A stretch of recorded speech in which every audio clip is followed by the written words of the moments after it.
Hi, welcome to the story of shea butter, episode 2, Fruit Happens.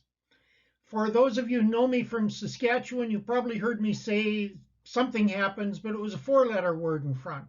Anyway, we don't need to get into that. This will just be a quick run through a few slides. I want to talk about shea fruit, the first step, the tasty step in the whole process, and we'll keep walking you through one step at a time as we go all the way to the beautiful shea butter that the women of northern Ghana make. So the shea fruit season is April to June.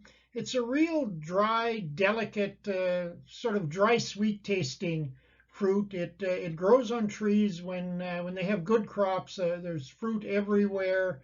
It's small, and you'll see the blossoms start around January. You'll start to see blossoms. By February, you're starting to see small fruit forming.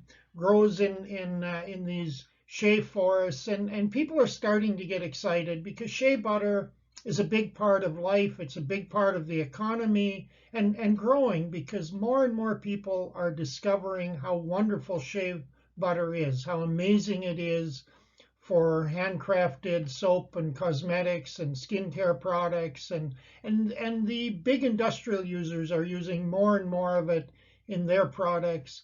In Europe, you're seeing a lot of shea butter being used in chocolate and probably soon in North America as well.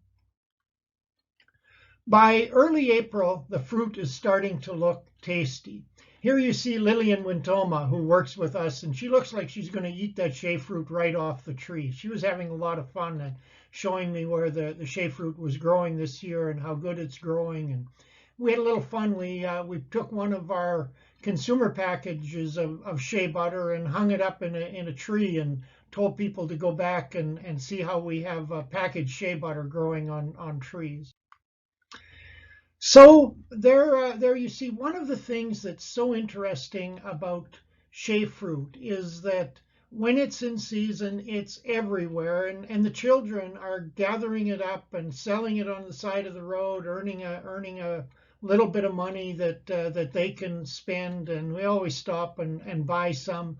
But it is so delicate. It's got this dry, sweet taste to it.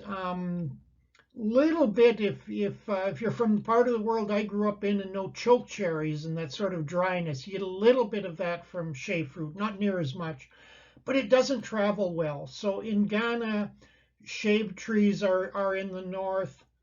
I've never seen shea fruit in Kumasi or Accra, the cities to the south, and most people in Ghana have never tried it because nobody tries to bring it to a market. It just doesn't last. It deteriorates in a day or two. So it's eaten fresh or not at all. It falls off the trees.